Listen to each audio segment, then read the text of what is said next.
ब्रह्मा गुरुर्विष्णु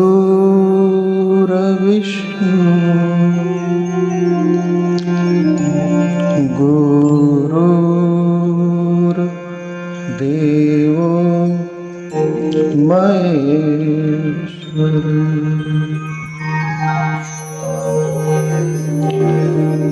गुरु साक्षात् परब्रह्म तस्मै श्री गुरुवे नमः।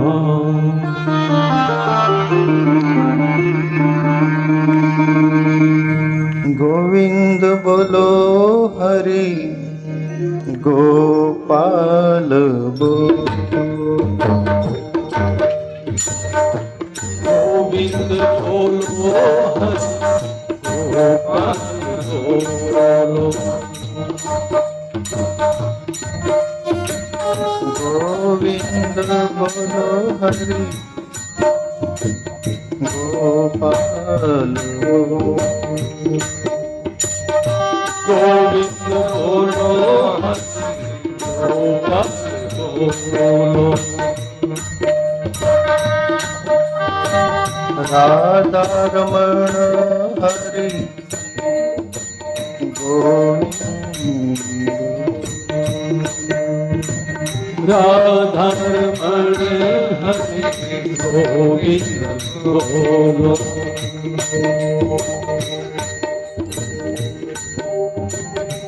गोविंद बोलो हरि गोपाल बोलो गोविंद बोलो हरि गोपाल बोलो गोविंद बोलो हरि गोपाल बोलो गोविंद बोलो हरि गोपाल बोलो राधा रमण गोविंद बोलो राधा रमण हरि गोविंद बोलो राधा रमण हरि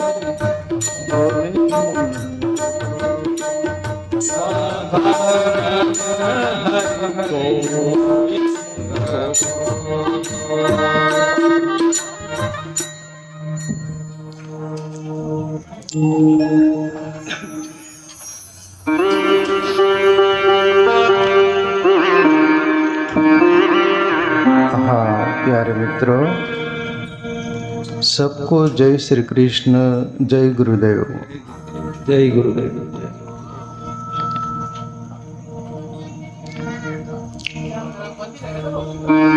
आज प्यारे मित्रों, गुरु पूर्णिमा महोत्सव के उपलक्ष्य में प्रभाकर भाऊ कीर्तनकार, अपने गांव के सभी वरिष्ठ, आदर गांव के सभी वरिष्ठ भक्तगण, गुरु भक्त प्रेमी, माताएं बहनें, सबको जय श्री कृष्ण, जय गुरुदेव।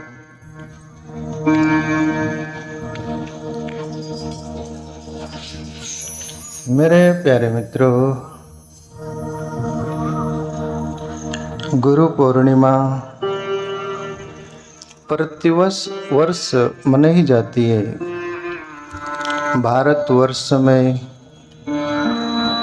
भारतवर्ष के लोग आदि कंट्री में रहे थे, वहाँ भी मनाई जाती है, पूरे विश्व में मनाई जाती है।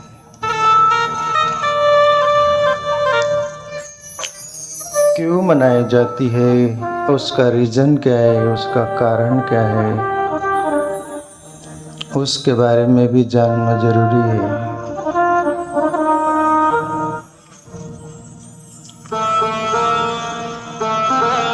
मैं बार बार जिक्र करता हूँ, इससे बहुत महापुरुषों ने गुरु के बारे में तुलना की गुरु की, पर मुझे वो दृष्टांत ओशो का प्यारा लगता है। जिन्होंने गुरु के बारे में दृष्टांत दिया, मैंने आज तक न पढ़ा और न सुना। मेरी उम्र 56 वर्ष के आसपास हो रही। प्रीतिकर है, प्यारा है और दृष्टांत लागू होता है। रियल मेरा भी अनुभव थोड़ा है उसमें।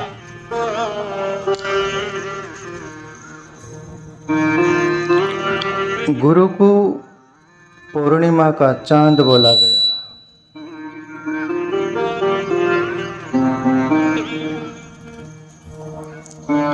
गुरु को सूर्य नहीं बोला गया। और गुरु के बारे में पूर्णिमा क्यों, ये पूर्णिमा का चांद क्यों बोला गया, और शरद पूर्णिमा गुरु को शरद पूर्णिमा के समय क्यों नहीं मनाया जाती। ये आषाढ़ जो अभी चल रहा है, ये बारिश का मौसम, बादल छाए रहते, सभी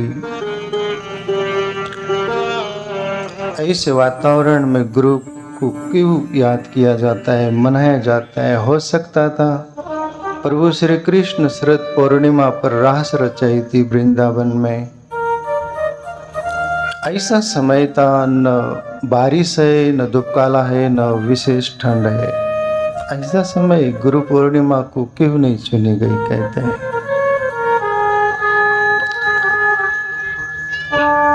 प्यारे मित्रों, गुरु को चांद बोला गया। पूर्णिमा का चांद, पूर्ण चांद खिलता है। आप कभी देखते हो क्या उसको? आपको समय भी नहीं देखने को।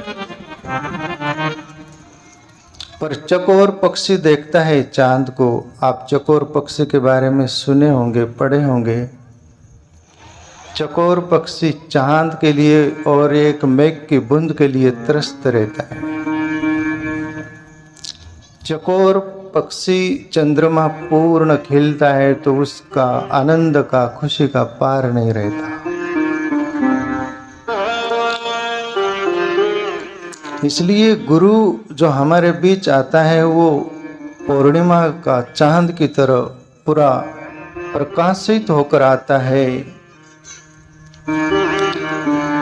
प्रकाशमय होकर आता है। पर यह महापुरुष बोलते कि गुरु को सूर्य क्यों नहीं बोला गया, चांद क्यों बोला गया, चंद्रमा क्यों बोला गया। और महापुरुष बोलते कि चंद्रमा का खुद भी तो प्रकाश नहीं। आप विज्ञान जानते होंगे, ज्ञान और विज्ञान दोनों की बात जो आपको विज्ञान मालूम होगा, तो चंद्रमा स्वयं प्रकाशित नहीं है।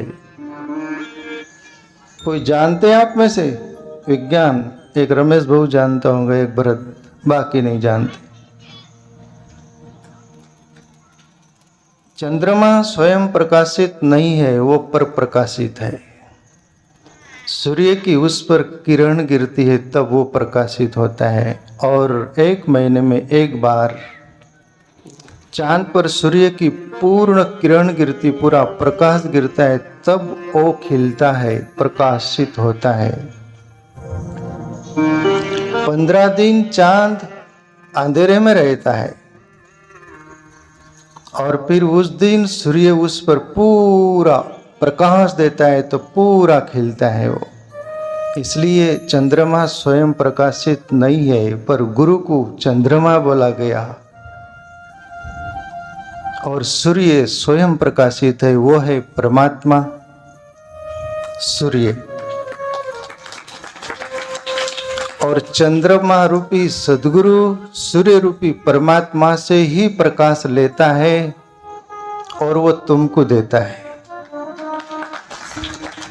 जैसे ये पृथ्वी पर चंद्रमा का प्रकाश गिरता है, वैसे ही कोई गुरु सद्गुरु के अंदर वो फूल खिलता है परमात्मा रूपी सूर्य का, और वो खुद चंद्रमा की तरह शांत होकर सूर्य का प्रकाश जो तेज होता है वो आप संभालने में सक्षम नहीं। 15 करोड़ किलोमीटर दूर है यहाँ से सूर्य, वहां से अपने पास सूर्य की किरण गिरती है तो अपन उतना भी सह नहीं पाते, पर चंद्रमा उसको पूर्ण सहता है और फिर तुम जल न जाओ ऐसा ठंडक तुम्हारे पर फेंकता है। इसलिए महापुरुष बोलते हैं कि गुरु चंद्रमा की तरह होता है, शीतल और शांत। इसके बारे में बहुत सारा बोलते हैं महापुरुष। जो गुरु को सद्गुरु को जानते हैं वो कबीर साहब गुरु के प्रति बोले, गुरु गोविंद दो खड़े का के लागू पाए, बलहरी गुरु आपने जिन गोविंदियो बताए। गोविंद यानी परमात्मा। कबीर साहब धन्यवाद से भरे, आवभाव से भरे, और एक तरफ गुरु खड़ा है, एक तरफ परमात्मा खड़ा है, और कबीर के लिए दुविधा खड़ी है। मैं नमस्कार करूं, प्रणाम करूं तो करूं किसको?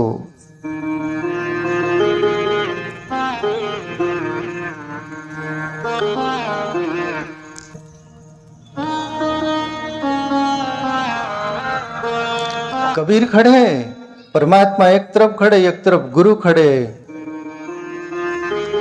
तो आपके अंदाज से कबीर को प्रणाम किसको करना चाहिए? पहले आप सब सुन रखे, इसलिए सुनी सुनाई बात बोलोगे तो वो कोई काम की नहीं, पर दिल से बोले वो बात काम की। पर आप पूरे करीब करीब 99% सुन रखे कि गुरु ने, ये कबीर ने गुरु को प्रणाम किया है, परमात्मा को नहीं। और सैजो भाई भी पीछे कहाँ रही? राम तजु पे गुरु न बिसारू, गुरु के सम हरि को न निहारू। हरि ने मोसु आप छिपायो, गुरु ने दीप दिए ताही दिखायो। हे प्रभु तू तो मेरे साथ छलकपट किया, धोखा किया, मेरे अंदर छुप गया। हरि ने मोसु आप छिपाए, मेरे अंदर था और तू छुप गया, मुझे पता नहीं चला था। पर मेरे सदगुरु दीपक दिए, गुरु दीप दिए ताही दिखाए। मेरे गुरु ने अंधेरी रात जैसे होती टार्च दिया, उसमें दिखाई दिया तू दीपक रूपी। सैजो भाई भी परमात्मा को आसन नहीं दी बैठने को, गुरु को दी। बलहरी मेरे गुरु ने वो बताया, और मैं कभी कभी आव भाव से मेरे हृदय भरा आते, कभी आंखों से आंसू भी आते। इस दुनिया में सदगुरु नहीं होते तो तुम कीड़े मकोड़े की तरह ही रेंगते, तुम्हें उसका कोई पता नहीं होता। तुम्हें वो फुसलाते हैं, तुम्हें मंदिर बनाने के लिए बोलते, उससे तुम्हारी याद आ जाए। मंदिर में मूर्ति बैठाते हैं, उस मूर्ति को देख के मंदिर जैसा तुम्हारा शरीर है, मूर्ति जैसा वो अंदर आत्म ज्योति है, ब्रह्म ज्योति है, परमात्मा है, निराकार, जिसका जन्म भी नहीं होता, मृत्यु भी नहीं होता। मंदिर देखते देखते, मंदिर की मूर्ति देखते देखते तुम्हारी याद आ जाए, और गुरु बोलता है आग बंद कर, झांक ले अंदर। और जो सदगुरु का शिष्य होता है लायक, वो झांकता है और देख लेता है। न वो मुझसे दूर था, न मैं उससे दूर था, आता न नजर था तो मेरा ही नजर का कसूर था। दिले तस्वीरें है यार, जबकि गर्दन झुका ली और दीदार कर लिया। कहाँ जाना खोजा सकल जहां पे तो पाया तेरा पता नहीं है। परमात्मा अब तेरा पता मिला है तो मेरा पता नहीं। अब तो ही रह गया, ये गुरु बताता है। कबीर साहब खड़े परमात्मा और उनके गुरु के सामने, और कबीर बोलते हैं कि मैं तो परमात्मा को खोज नहीं सकता, पर मेरे गुरु रामानंद ने इशारा बताया, दीपक दिया, और वो परब्रह्म परमात्मा प्रगट गया। इसलिए बलिहारी मेरे गुरु को नमन किया, प्रणाम किया। और इससे परमात्मा भी राजी हुआ होगा, ये मेरी आत्मा गवाह देती है। तुम्हारी दो दे न दे तुमको मालूम नहीं, इसलिए। तो आज गुरु पूर्णिमा, प्यारे मित्रों, सदगुरु को याद करने का दिन कौन लोग याद करते हैं? दुनिया में, भारत में आज 140 करोड़ लोग दुनिया है। उसमें से ईश्वर के रास्ते, भक्ति के रास्ते, हृदय से, दिल से कोई लोग होंगे तो वो 1,40,000 होंगे। बाकी प्रयास कर रहे, सुन रहे, कोशिश कर रहे चलने का। बाकी जो गुरु के सत्पात्र होंगे वो 1,40,000 होंगे भारत में। ऐसा मेरी आत्मा गवाह देती है। चलते तो बहुत है। प्रभु श्री कृष्ण गीता में बोले, मनुष्यानाम शेषरेषु कच्चित यतति सिद्धये यततामपि सिद्धानाम कच्चिन माम वेति तत्वता। अर्जुन, उस पर ब्रह्म परमात्मा की ओर हजारों चलते हैं, उसमें एक का ही नंबर लगता है, 999 पीछे खड़े रहते हैं। वो व्यर्थ नहीं हो गए, पर एक का ही नंबर लगता है ना। जैसे रेस में एक ही पहुंचता है ना, 999 खड़े रहते हैं। आज नहीं कल पहुंच जाएंगे, ऐसा नहीं कि वो उनकी दौड़ व्यर्थ चली गई। ऐसा ही मैं जो बोला 1,40,000 ऐसी परफेक्ट रेस में होंगे, और बाकी जो है वो सुन रहे होंगे, प्रयास कर रहे होंगे। उसी अंदाज में प्रभु श्री कृष्ण गीता में बोले, एक सूत्र है, आश्चर्यवत पश्यति कच्चिदेन माश्चर्यवत वदति तथैव चान्या आश्चर्यवत श्रुत्वाप्यनम न चैव कच्चित। अर्जुन, अर्जुन, कोई एक महापुरुष उसको अनुभव करके उसका वदन करता है, कोई एक महापुरुष उसको जानकर मौन हो जाता है। क्या बोले अब दिल मगन भया, अब क्या बोले, हंस से पाया मानसरोवर, अब ताल तले या क्या डोले। वो चुप हो जाता है। प्रभु श्री कृष्ण बोले, अर्जुन, तीसरा एक जिज्ञासु परमात्मा के बारे में बड़े जिज्ञासा से सुनता है कि परमात्मा कैसा है, आत्मतत्व हमारे अंदर कैसा है, वो कहाँ रहता है। और सामने वाला गुरु सदगुरु बोल रहा है, वो बहुत आश्चर्य से सुनकर उस लिख पर चढ़ने का प्रयास करता है। चौथे नंबर के व्यक्ति के बारे में प्रभु श्री कृष्ण बोले, अर्जुन, आश्चर्यवत श्रुत्वाप्यनम न चैव कच्चित। चौथा नंबर का सुनकर भी उसको समझता भी नहीं, उसको उसकी पड़ी भी नहीं, उसके तरफ वो चलता भी नहीं। उसमें से जो मैं बोला 1,40,000 के नीचे कैटेगरीज के जो है, वो जो सुनकर भी समझते नहीं, सुनकर भी उसकी प्यास नहीं। अभी यहाँ इतने लोग बैठे होंगे, इसमें मेरे ख्याल से 25 लोग होंगे गुरु भक्त, बाकी आप प्रयास करने वाले होंगे। आप बुरा मत मान लेना। आपने भी सांस की हिम्मत की है कि हम भी चलेंगे, हम क्यों पीछे रहे। एक पैर आगे हो गया, पीछे वाले पैर आप हो।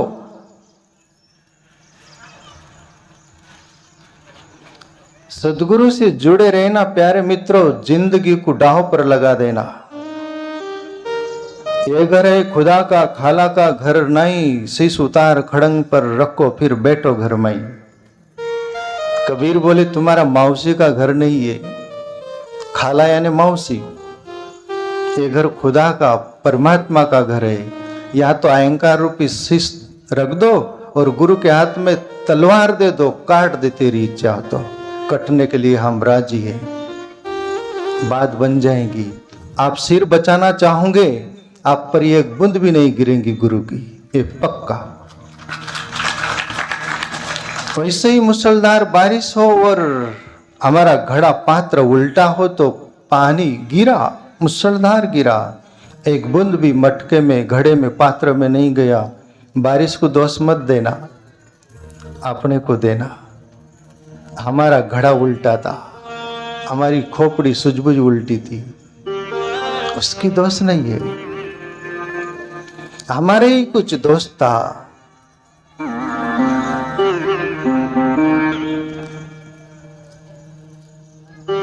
डोंगरे बाबा हुई एक संत, महाराष्ट्र के ही थे प्रॉपर, हिंगोली जिले ऐसे किधर के थे। उनको मैं देखा हूँ आखिरी पड़ाव पर। बुजुर्ग थे, ब्रह्म ज्ञानी थे, ऐसे सत्संग करते थे तो तुम्हारी तरफ देखते नहीं थे। वो कथा करते थे भागवत, ऐसे ही सर रखते थे। 100 बार में एक बार देख लेते थे, किसी का नाम भी नहीं लेते थे। ऐसे ब्रह्म ज्ञानी महापुरुष को मैंने पाल वाले बापूजी के साथ निकट से देखा हूँ। डोंगरे बाबा, स्वामी राम सुखदास, वो भी गीता प्रेस की, पूरी गीता प्रेस की बुक्स तो उनकी है ज़्यादा। इस महापुरुष को भी देखने का मौका मिला। डोंगरे बाबा बोले, हम गुरु भक्त नहीं होते, गुरु के शिष्य नहीं होते, गुरु को चाहने वाले नहीं होते, परमात्मा को भी चाहने वाले नहीं होते। रेस में तो खड़े हो जाते। और फिर वो लोमड़ी की तरह हाल हमारी होता है। लोमड़ी सुबह सुबह जंगल में निकली, अंगूर का गुच्छे पर झंप मारी, झंप मारे नहीं गया, नीचे गिर गई 5-7 बार। और खरगोश देख रहा था, ससा खरगोश देख रहा था, और बिल्ली निराश होकर चली तो खरगोश बोला, मौसी मौसी। क्यों चली? अंगूर के गुच्छे तोड़ नहीं पाई। हे मूर्ख, अंगूर के गुच्छे उससे 10 फुट ऊपर हो, वहां तक मैं छलांग मार सकती हूँ, पर अंगूर खट्टे हैं ना, मैंने देखा उसकी वास आ गई, खट्टे, इसलिए क्या तोड़ना उसको। उस कैटेगरीज में हम आते हैं जो गुरु को नहीं देख पाए पूरे, न गुरु को पूरे जान पाए, न समझ पाए। हम उस लोमड़ी फॉक्स की तरह है। गुरु को दोष नहीं देना।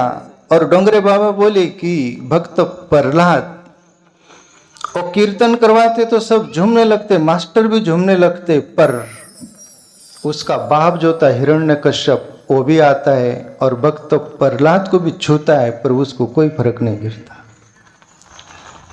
और डोंगरे बाबा आगे बोलते, हिरण्यकश्यप को भक्त प्रहलाद का स्पर्श क्यों नहीं ब्रह्म में लीन करवा दिया, सभी हो गए थे। तो अभी तुम बोलोगे कि भक्त प्रहलाद का दोष होगा। और डोंगरे बाबा बोले, हाई पावर की डीपी हो और उड़ा हुआ बल हो, वो जले नहीं, तो डीपी का दोष है कि बल का? बोलो ईमानदारी से, बेईमानी से मत बोलिए। तुम सपूत हो, मतलब तुम उस कैटेगरीज के नहीं करके कुछ बोल भी नहीं रहे क्या? दोष डीपी का नहीं है, उड़े हुए बल का है। बल यदि सही सलामत हो तो वो जल ही जाएगा। इससे हम उड़े हुए बल होते हैं। दोष गुरु को देते, सदगुरु को देते। और कभी भी बेईमान व्यक्ति, स्त्री हो, पुरुष हो, बूढ़ा हो, बच्चे को तो 5 साल के नीचे को छोड़ के 10 साल का हो गए, वहां से लेकर बुजुर्ग,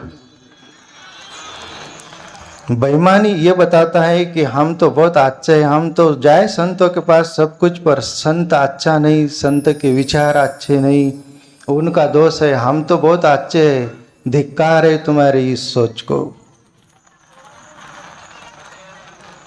कभी भी बेईमान आदमी दूसरों की कमी निकालता है, खुद की नहीं निकालता। दूसरों को दोष देता है, खुद को नहीं देता।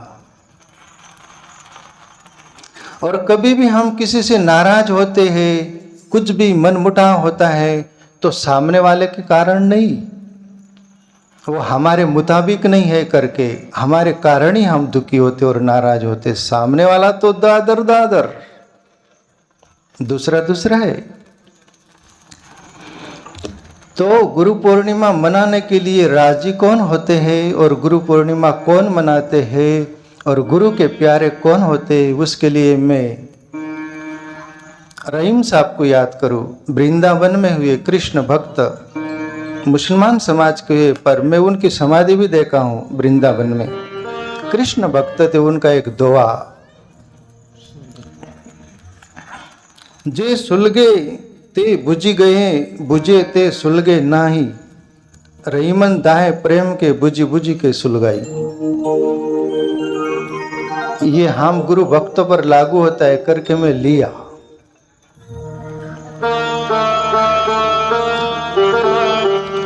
दिया जो होता है ना, दिया जला, कुछ समय तक उसमें तेल था, तब तक जला और बुझ गया, फिर बुझ गया, उसकी जलने की कतई संभावना नहीं हुई। जे सुलगे ते बुझी गए। गुरु के भी चाहने वाले कुछ हौसे गौसे नौसे होते हैं, जाके देखेंगे, और लोमड़ी जैसा जंप नहीं मारे गया तो फिर अंगूर खट्टे हैं। जे सुलगे ते बुझी गए, वो घर बैठ गए, दूर हो गए।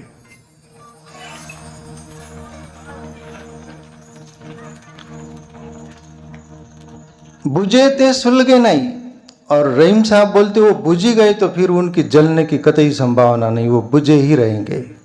ऐसे ही कुछ गुरु भक्तों में भी होते हैं, बुझ गए तो बुझ गए, जलेंगे नहीं।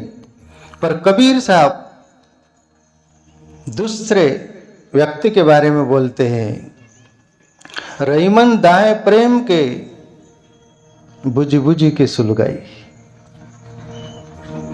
गुरु का बाण हृदय में लगा है, दिल में लगा है, उनके शब्द, और इन आंखों से पेनी नजर से उनको देखा है और उनको अनुभव किया है, तो फिर कभी आंधी तूफान हवा आता भी है, बुझ भी जाता है दिया, पर वो जलाता है, बुझता है, फड़फड़ाता है, और थोड़ा सा रह जाता है और बुझ जाता है।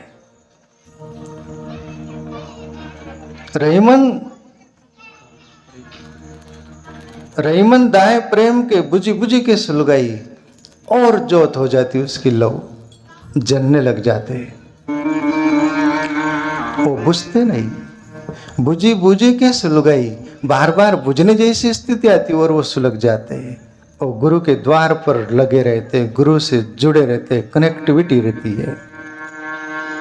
पर जो बुझी गए उनकी कतई संभावना नहीं। राम मिलई जोड़ी, कोई आंधा कोई कोड़ी।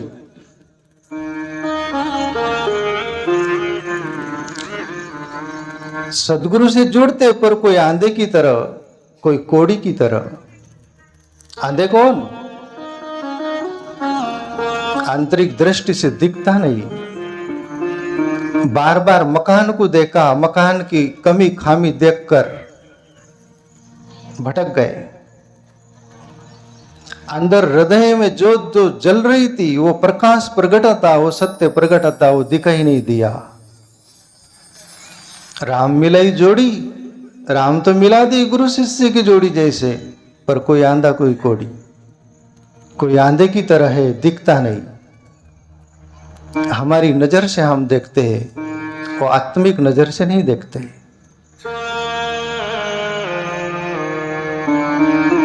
उसको गुरु के अंदर दिखा नहीं, बार बार दिखा, वो भी भटक गए। उनके लिए कोई गुरु पूर्णिमा नहीं, 12 महीने में एक दिन याद करने का भी दिन नहीं उनके लिए नसीब। पर जो बुझी बुझी जोत होती है, कम से कम 12 महीने में एक दिन तो याद कर लेते हैं, वो टिकी हुई रहती जोत। उनका हृदय में पनपता है वो गुरु का प्रेम, परमात्मा का प्रेम प्यास। दूसरा कोड़ी कौन? जो खुद में कमी और खामी नहीं देखते और गुरु में कमी खामी देखते हैं, और जो गुरु में कमी खामी देखेगा वो परमात्मा में भी देखेगा। तो न गुरु हाथ आया न परमात्मा आया, वो दूर हो जाएंगे। उनके नसीब गुरु का प्रेम नहीं। प्यारे मित्रों, कबीर साहब बोले, गुरु गोविंद दो खड़े कहाँ के लागू पाए, बलहरी गुरु आपने जिन गोविंद दियो बताए। बलहरी मेरे गुरुदेव के, और फिर वो गुरु चांद की प्रकाश होकर हमें प्रकाशित करता है। और फिर कबीर साहब और बोल देते बांटते समय, गुरु हमें बांटता है ना, मेरा मुझ में कुछ नहीं, जो कुछ है सो तोर, तेरा तुझको सौंपता क्या लागत है मोर।